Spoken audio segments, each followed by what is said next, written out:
Okay, good morning, children. Today we will be talking about the topic of adding and subtracting 4 through 6 digits. आज हामी 6 digits को adding and subtracting पढ्दैछौँ, ठीक छ? And then it's from Unit 3, page number 4040 of class 3. Is that okay? So you can see here, I have written addition in one side and subtraction on one side. So let me teach you the first about additions. मैले हजुरहरुलाई पहिला पनि editions को बारेमा भनिसकेको छु, but आज म फेरि नयाँ कुरा थप्दै छु, त्यही भएर आज हामी फेरि एडिशन र सबट्र्याक्सन के बारेमा कुरा गर्छौं अनि जति पनि एक्सरसाइजेसहरु छ रिलेटिङ दिस च्याप्टर, त्यो च्याप्टरको सबै एक्सरसाइज हजुरहरुले कम्प्लिट गर्नुपर्छ। जस्तै पेज नम्बर 39 देखि कतिसम्म एडिशन छ, मैले एडिशन र सबट्र्याक्सन सिकाइसकेपछि त्यो सबै एडिशन सबट्र्याक्सन तपाईहरुले कम्प्लिट गर्ने, बुकमा पनि कपीमा पनि with a very good handwriting. Is that clear? Okay, now let me teach you about the editions. अब एडिशन्स हामी किन गर्छौं भन्दाखेरि चाहिँ कुनै पनि कुराको हामीलाई धेरै कुराहरु कलेक्सन गर्न छ, त्यो कलेक्सन गरेर हामीसँग टोटल कति छ भन्दाखेरि हामीलाई त्यो कुराको हेल्प हुन्छ।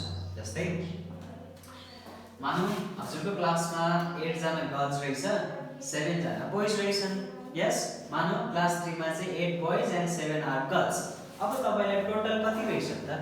8 त गर्ल्स रहेछ, 7 बोइज छन् भने टोटल स्टुडेन्ट चाहिँ मेरो क्लासरुममा कति छ भन्दाखेरि चाहिँ हामी एडिसनको प्रयोग गर्छौं। अथवा हजुरहरु शपमा जानुहुन्छ, रुपीजहरुको तपाईलाई हिसाब गर्नुपर्ने हुन्छ। You need to buy lots of things from shop, you need to तपाईले डेली आफ्नो वर्कहरुमा धेरै कुराहरु जोड्नु पर्ने हुन्छ। सो त्यस्तो केसमा चाहिँ हामी एडिसनको प्रयोग गर्छौं। Am I right? अब तपाईलाई एडिशन्स नै थाहा भएन भने हजुरलाई कति जोड्दाखेरि कति हुन्छ, यति पैसामा यति पैसा जोड्दाखेरि कति हुन्छ, यो कुरा थाहा भएन भने तपाईले आफ्नो डेली लाइफमा गर्नुपर्ने कामहरुमा प्रब्लम्स आउन सक्छ। So for that also we need to learn addition and सबट्र्याक्सन।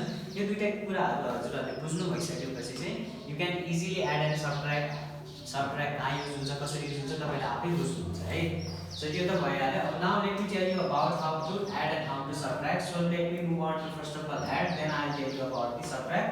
So while adding the numbers, हामी जहिले पनि के गर्नुस् भन्दाखेरि पहिला जहिले पनि यो ह्यान्डबाट स्टार्ट गर्नुस्, ठीक छ? जहिले पनि राइट ह्यान्डबाट हामी स्टार्ट गर्छौं। First thing you need to know, हामी यताबाट स्टार्ट गर्छौं। नेभर स्टार्ट फ्रम हियर, जहिले पनि हामी यही साइडबाट स्टार्ट गर्छौं, ठीक छ? देन आफ्टर अब हामी एडिसन त गर्छौं, के एड गर्छौं भन्दा हामी 8 र 7 लाई एड गर्छौं। अब कसरी एड गर्नु तपाईलाई कन्फ्युजन छ भने म एउटा आइडिया दिन्छु, you need to use that idea. Okay, the idea is जहिले पनि मात्र तलको नम्बर हेर्नुस् अनि जुन चाहिँ ठुलो नम्बर छ, by comparing them the biggest number you need to take in your heart. भन्नु खोजेको दुईटामा जुन नम्बर ठुलो छ त्यसलाई मनमा राख्नुस्। For example 8 is bigger than 7, so I will be keeping 8 into my heart. 8 लाई चाहिँ म आफ्नो मनमा राख्दै छु अनि 7 लाई चाहिँ म मेरो ह्यान्डमा निकाल्दै छु। So that would be easy for me. Okay, जस्तै 8 लाई मैले मनमा राखे, 7 is smaller. Now I'm going to take out my 7 fingers. So 8 plus 7 कति हुन्छ? Let me check. So जुन मनमा छ हामी त्यसपछि काउन्ट गर्छौं। जस्तै मेरो मनमा कति थियो? 8 छ। Now I'm going to count from 8. So I have 7 fingers because there are 7 numbers. So I'll be using my 7. So I need to count after 8 now. Okay? So after 8 के आउँछ? 9, right? So 9, 10, 11, 12, 13, 14 and 15. So that means by adding 8 and 7 we have gotten 15. हामीलाई कति आयो? 15. अब editions को रुलले के भन्छ भन्दाखेरि यदि दुईटा नम्बर आउँछ, यदि 5 मात्रै आउने हो भने you can easily right here 5, but यहाँ दुईटा डिजिट्स छ 1 5 15, which means we need to take out 1 and give it to the other number, or we can say we need to give it for carry over. Okay, हामीलाई चाहिँ क्यारी over दिनुपर्ने हुन्छ। जस्तै once को number जहिले तलै हुन्छ, टेन्स को नम्बर गएर जान्छ carry over in the next number. अर्को नेक्स्ट नम्बरमा चाहिँ उसको दुईटा डिजिट छ भने एउटा डिजिट वन्स को डिजिट तल आउँछ, टेन्स को डिजिट्स माथि जान्छ, लाइक दैट, ठीक छ? यहाँसम्म बुझिन्छ दुईटा डिजिट हुने बित्तिकै वन्स को डिजिट तल आउँछ फर्स्ट को डिजिट तल आउँछ सेकेन्ड को डिजिट माथि जान्छ इज दैट ओके जस्तै 21 भयो भने सुरुमा के छ 1 छ तल आयो सेकेन्डमा के छ 2 छ it goes on another number और क्यारी हो बुझिन्छ ल now 5 comes here 1 goes for the carry over now 15 को काम सिद्धियो first step is complete now let's move on to the next number which is 5 4 and you need to remember there is a 1 also now अब यो 1 carry over आइछ यसलाई पनि हामीले add गर्नु पर्यो त्यति कुरा याद गर्नुस् okay so as I told you first of all check out the number which is the biggest number so I can see the 5 is the biggest among these numbers so I'll be using 5 in my heart म मेरो 5 लाई चाहिँ heart मा राख्दै छु अनि 4 लाई hand मा ठीक छ अनि त्यति गरेपछि मनमा जति राखिएको थियो त्यही नम्बर पछि काउन्ट गर्छौं हामी जस्तै मैले 5 राखेको छु 5 पछि के आउँछ त 6 7 8 9 so 5 and 4 will be 9 अब हामीसँग still 1 छ 9 after what comes 10 so 10 भयो यो तीनटा नम्बर जोडेर 10 भयो is that clear now first को number 0 छ जो 0 comes here second को number 1 छ so it goes in another number to the next number for the carry over okay now again we have to add up 6 7 and 1 so among them which is the biggest number I think 7 is the biggest so let's use 7 in your heart 7 लाई मनमा राखौं अब 7 भन्दा सानो 6 छ त्यसपछिको 1 लाई त हामी इजिली काउन्ट गर्न सक्छौं पछि गरौँ होला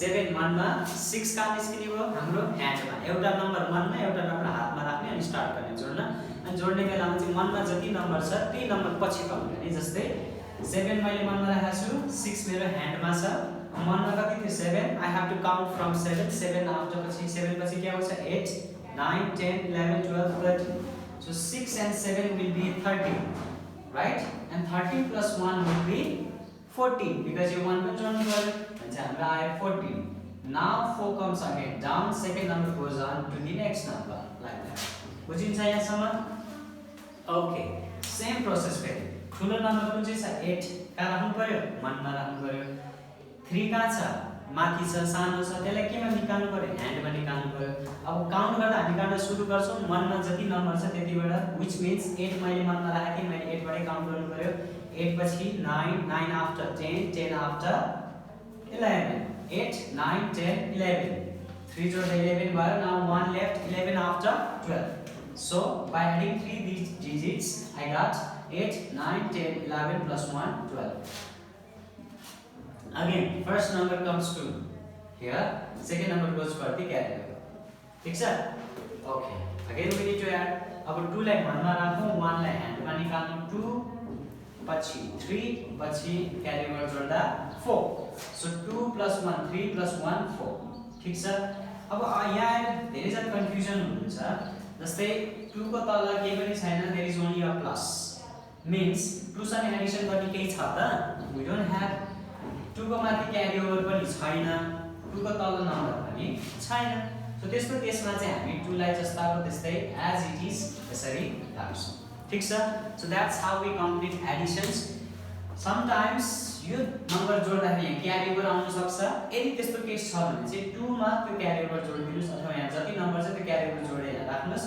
but if there is no carry over there is no number then keep the number as it is that okay okay so that's how we complete additions children हजुरहरुको बुकमा जति पनि एडिशन्स को क्वेशन छ सबै खोजेर आफैले अब सबै यसरी सल्भ गर्ने then you can send me as an assignment through your homeworks okay now let's move on to subtraction or subtract we can say अब हामी ठ्याक्कै अपोजिट गर्छौं subtract अब यो कुरा भयो हामीलाई यतिमा यति जोड्दा कति हुन्छ अथवा यति स्टुडेन्ट्स थियो यति स्टुडेन्ट थपियो टोटल स्टुडेन्ट्स कति भयो भन्ने कुरा भयो अब सबट्र्याक्ट चाहिँ कस्तो कुरामा युज हुन्छ भन्दाखेरि जस्तै सपोज यु हैव 10 रुपीस हजुरसँग 10 रुपीस थियो 10 रुपीस मा हजुरले 5 रुपीस को चकलेट खानुभयो अब 10 रुपीस मा 5 को चकलेट खाएपछि 10 नै बान्छ त no there must be gone something त्यहाँबाट 10 रुपीस मा 5 रुपीस अलरेडी लस्ट भइसक्यो हामीले युज गरिसके युज गरेको कुरा त फर्केर आउँदैन सो त्यस्तो कुरा चाहिँ हामीलाई सबट्र्याक्सनले हेल्प गर्छ जस्तै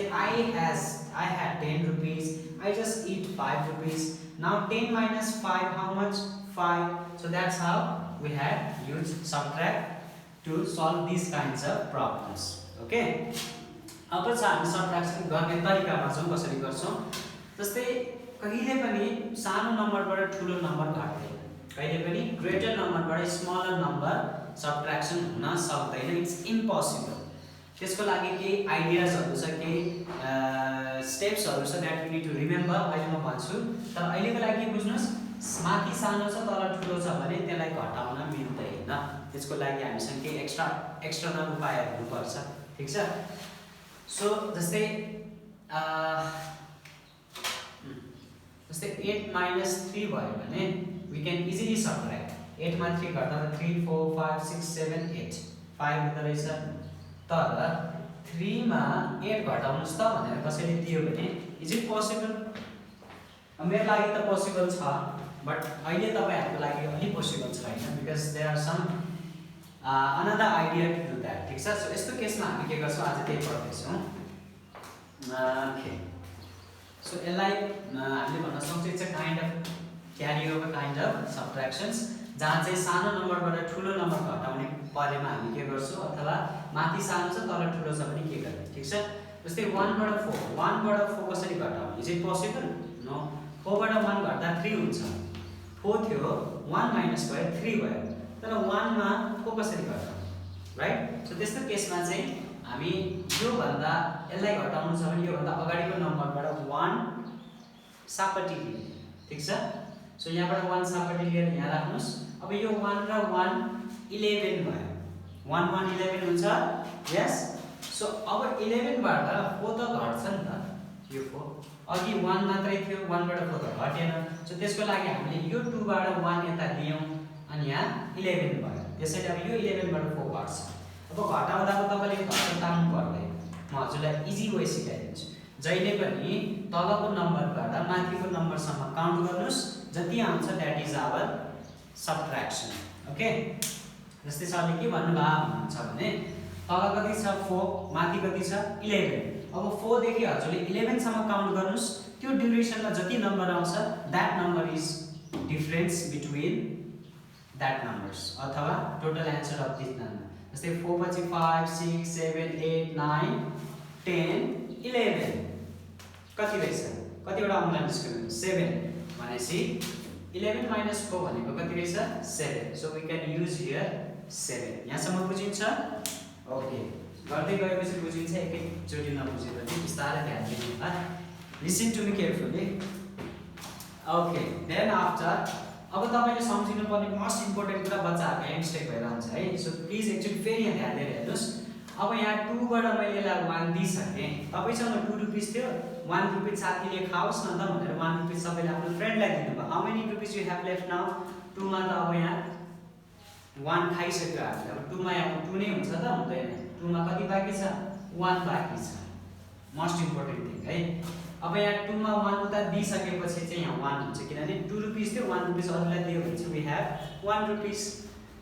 त्यही भएर अब फेरि आयो 1 and 4। अब फेरि 1 बाट 4 घट्ला त फेरि घट्दैन। सो फेरि के गर्ने? फेरि अगाडिको नम्बर हेर्ने, व्हिच इज 5। 5 बाट फेरि उलाई सापट्टि दिने, 1 11 भयो। 1 थियो, यताबाट सापट्टि दिए 11 भयो। 11 बाट 4 घट्छ नि त अब, हो? फेरि 11 बाट 4 घट्दा भने घटाउँदाखेरि फेरि सेम प्रोसेस। पहिला तलको नम्बर हेर्नुस् कति छ 4, माथिको नम्बर हेर्नुस् छ 11। अब 4 बाट 11 सम्म काउन्ट गर्ने, जति आउँछ दैट इज आवर आन्सर। जस्तै 4 5 6 7 8 9 10 11। Still we have 7। ल अब यो 5 बाट 1 हामीले यहाँलाई उस साथीलाई दिइसकेका छौं भने 5 रुपैयाँ हुन्छ कि 4 रुपैयाँ हुन्छ त? अफ कोर्स 4 रुपैयाँ, बिकज 5 बाट पनि हामीले 1 लाई दियौं, right? Okay, now there is a 4 and there is a 6, which is the biggest number? Still 6 is the biggest, means we still need to subtract from the smallest number. अब 4 बाट 6 फेरि घट्दैन, फेरि हामीले के लिनु पर्यो? 6 बाट यहाँ सापट्टि दिनु पर्यो अनि 6 को नम्बर घटाउनु पर्यो, ठीक छ? अब यो 4 थियो, 4 बाट 6 घट्छ त? घट्दैन। यदि 6 माथि 4 तल भइदिए भए घट्थ्यो, किनभने ठूलो नम्बरबाट सानो घट्छ, बट सानो नम्बरबाट ठूलो नम्बर घट्दैन। त्यही कारणले चाहिँ हामीले अगाडिको 6 बाट फेरि 1 सापट्टि ल्यायो and then it becomes 14. अब यो 5 हैन कि यो 5 बाट 4 भयो 4 बाट यहाँबाट 1 सापटेपछि 4 मात्र हैन कि 14 भयो. Now we'll be subtracting 14 from 6. अब 14 बाट 6 माइनस गरौँ. अब फेरि मैले हजुरलाई भनेको छु 14 माइनस 6 गर्दाखेरि तलको नम्बरलाई सम्झिनुस् अनि माथिको नम्बर सम्म काउन्ट गर्नु. जस्तै 6 बाट 14 सम्म काउन्ट गर्ने. 6 पछि के आउँछ 7 8 9 10 11 12 13 14. So all together we have 8. So हाम्रो यहाँ 14 minus 6 भनेको कति हो 8. ठीक छ. ओके. अब फेरि तपाईले के बुझ्नुस् 6 थियो. We have given 1 to the our friend. अब यहाँ फ्रेन्डलाई दिएपछि यहाँ 6 मा कति हुन्छ त 5 बाँकी छ. Yes, you had 6 rupees. You just gave 1 rupees to your friend. How many rupees you will have left? भन्दाखेरि मसँग अब 5 rupees छ. अब यो 5 बाट फेरि 9 घट्छ त घट्दैन. किन घट्दैन भन्दा 5 is small, 9 is bigger. अब सानो नम्बर छ ठुलो नम्बरसँग घटाएर घटिएला त of course not. So for that हामी फेरि के गर्छौं फेरि अगाडिको नम्बरलाई हेर्ने अनि त्यो नम्बरबाट फेरि 1 सापटिदिने. जस्तै there is 8. So 8 बाट म यसलाई 1 सापटिदिन्छु and it becomes 15 now. अनि 8 मा चाहिँ कति बाँकी रहन्छ 7 त्यो अहिले एकछिनमा गरौँ ल. अब 15 मा 9 घट्यो. फेरि हामी के गर्छौं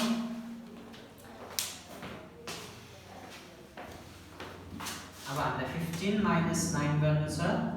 So फेरि 9 बाट 15 सम्म काउन्ट गर्ने. 9 10 11 12 13 14 and 15. So all together we have 6. So we can write here 6. Is that clear? Okay. Now as I told you, I just have given 1 from 8 to the 6.